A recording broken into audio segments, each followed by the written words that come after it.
Good morning, everybody. This is Lorraine, Alternative Homesteading. I hope you enjoy this beautiful painting. This is by Linda Russell, entitled Angel Watching Us. And yes, we have an angel watching us. We all have angels watching us. Because we've got more exposure of the favorite Bureau of Instigation. Okay, folks. Here you go. So now this article that I'm reading to you was recently published in the Activist Post. It is written by Karen Stewart, was published January 30th, 2023.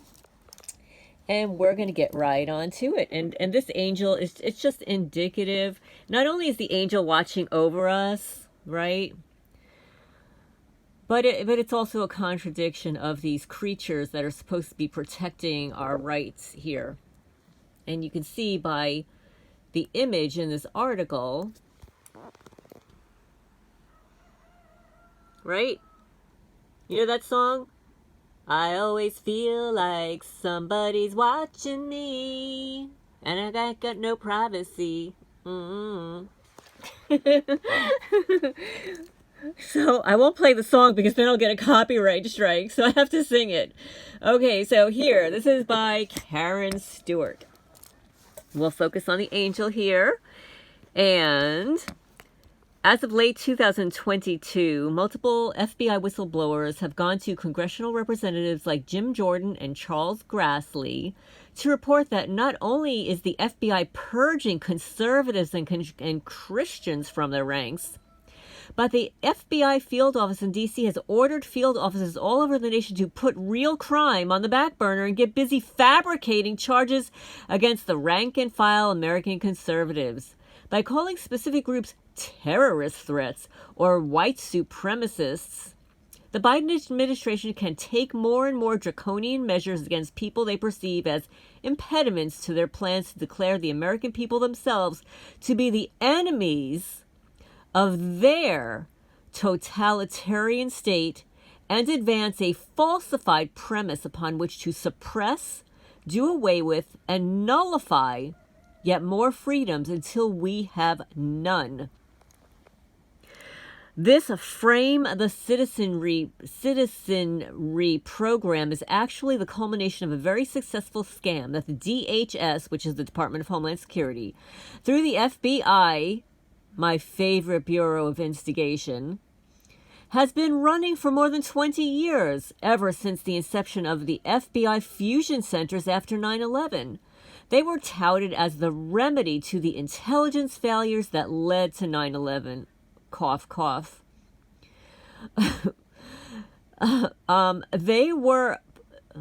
They were places where local authorities and federal representatives of various agencies supposedly could go to fuse information to detect and prevent future terrorist attacks like 9/11.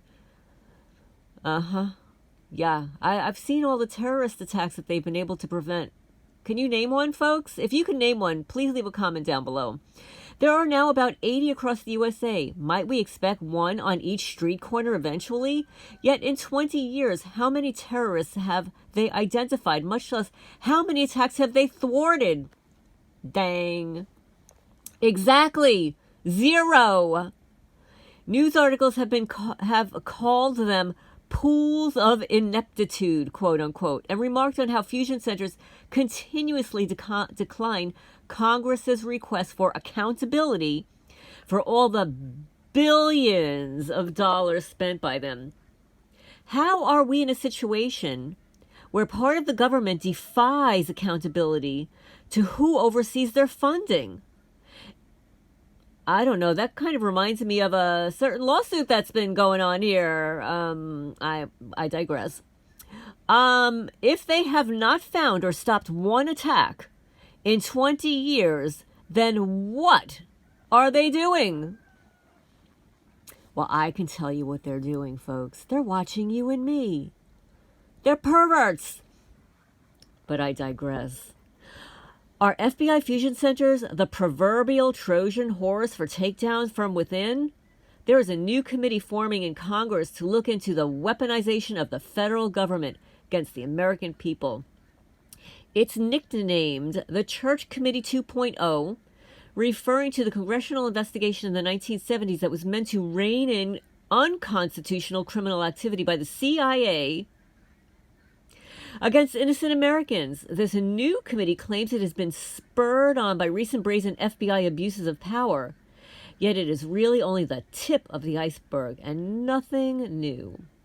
The audacity and egregious disrespect the FBI actually has for the Constitution and the American people themselves has been on a collision course for exposure for a very long time. They have, however, successfully hidden the depraved... Thank you, Karen. That's my favorite word to describe these criminals. Depraved. Covert war against thousands of innocent Americans for 20 plus years through the fraud fusion centers. How have they managed to do this? Unfounded trust in them is the key factor, as well as fictitious oversight. They have improperly claimed national security claims, quote unquote, to secretly accuse, list, and target thousands upon thousands of Americans they know to be innocent. Then they blow off congressional oversight and then blow off FOIAs, the Freedom of Information, by the legalistic sleight of hand of having these fusion centers privately owned, right? They're not public, so we can't FOIA them. They're privately owned. Who do you think privately owns them, folks? My favorite Bureau of Instigation. And it is not that they are dishonest, bloating the watch list to get bigger budgets and more power, though that certainly is a driving factor. And they are not just illegally surveilling the victims, they are destroying lives and actually killing people while making money off doing it, and by blaming the victims, innocent people. This is human trafficking on a very sophisticated and reprobate level like never seen before.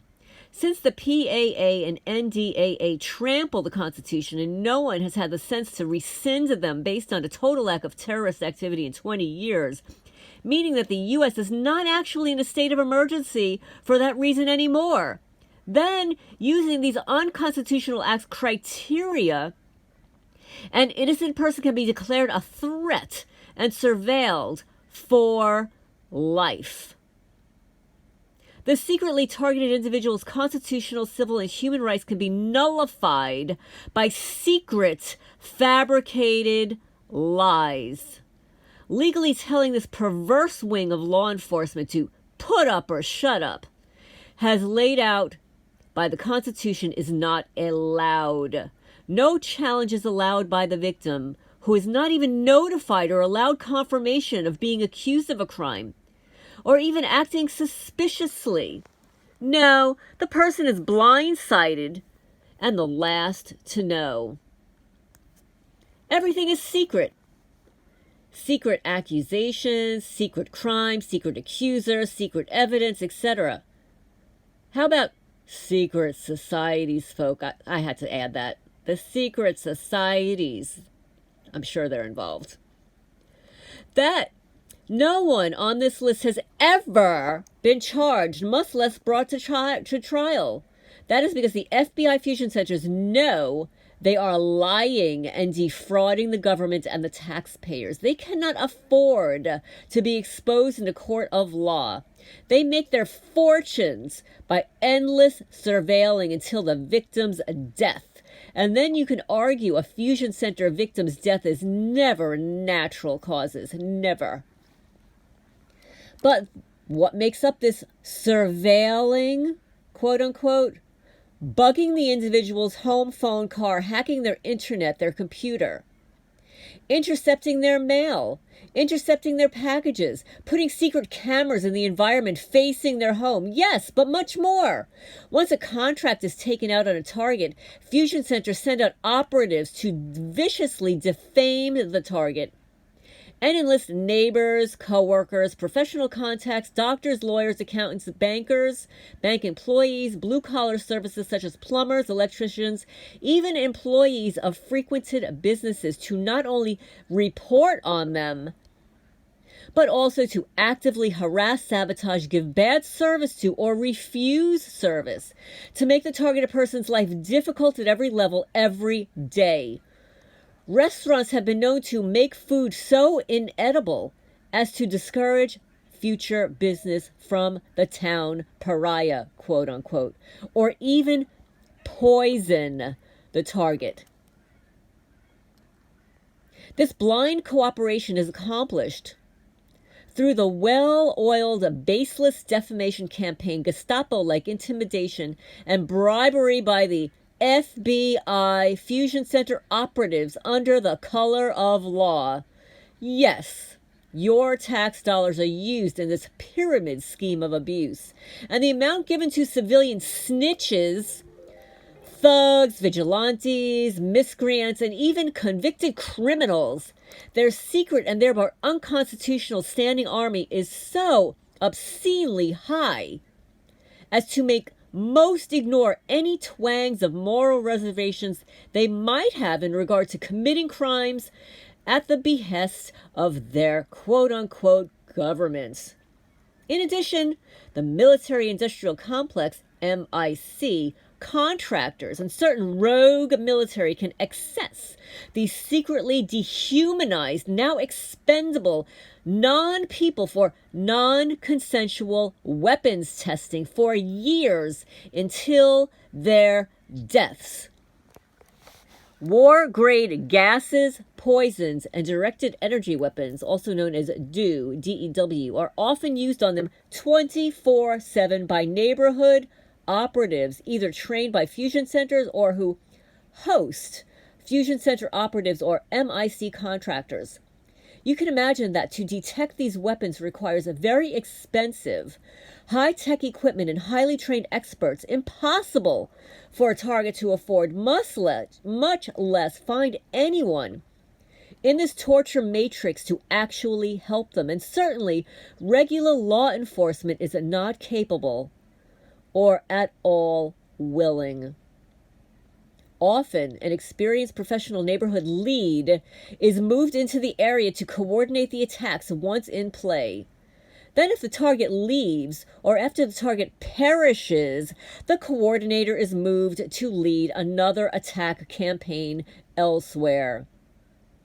There would appear to be a national network of what victims call perp houses, quote unquote, to facilitate changing attackers every so often for efficiency and plausible deniability. One such home was found to be listed as rental property owned by the DOD, which is the Department of Defense, though no DOD facility or entity was even within 100 miles of the lone rental house in a neighborhood of single-family owned mortgaged homes. The weapons mentioned above are not exclusive. FBI fusion centers can also take contracts or partner with biotech entities that want non-consensual subjects to use lucrative experiments using invasive medical chips, invasive nanotech, self-assembling biotech, transhumanist biotech, remote neural monitoring, which is RNM, etc. This entails getting help from corrupted medical personnel or simply knocking out the target and operating on, injecting them in the middle of the night in their own homes. This has happened to me, folks. I could prove it. I can prove it. No known lock and key can stop such intrusions. Many are tagged or chipped for V2K, also known as the Frey effect, also known as a microwave hearing, and also known by the DOD as the voice of God weapon. This subjects the person to voices emitted into the brain through pulsed microwave sounds absorbed by the process of bone conduction used by many earphone brands. They can be random sounds or visual projections, or can be recorded harassment chatter or live harassment chatter to add salt to the abuse wound and see what effect the incessant verbal abuse has on wearing down resistance and making the victim compliant and less human by giving up free will to the master's relentless invasion of their minds. Oh, kind of reminds me of some cyber stalker that we're all familiar with who sends nasty, vulgar messages. Make no mistake, this program was being beta tested for rollout to all humanity by inbred criminal, narcissistic, sociopathic, billionaire, and tech-savvy, self-proclaimed elites and human predators with God complexes. And the wealth, influence, and tech know how to do it. And we are at the precipice. We are at its precipice right now. Bold, decisive, immediate, and no-holds-barred actions are needed now by so-called leadership who have been painfully slow to awake to this danger and find the courage to address it in order to wrest our fate from the hands of these monsters before it is absolutely too late to save civilization and humanity. There is no more time to waste, no leeway left. It is truly, quote unquote, do or die. Rebirth our nation or bury it. This is written by Karen M. Stewart. She's an intelligence analyst retired from the NSA, the National Security Agency. So she knows what she's talking about, folks. Anyway, I will show you the article. I will post a link to this article in the activist post. It's called FBI Tip of the Iceberg. And for all targeted people out there, stay strong, because these creatures are being exposed every day. Every day. And I'm going to say it for the record, I have implants in my body, and I have been covertly experimented on multiple times. And I could prove it. This is Lorraine Alternative Homesteading, signing off for now.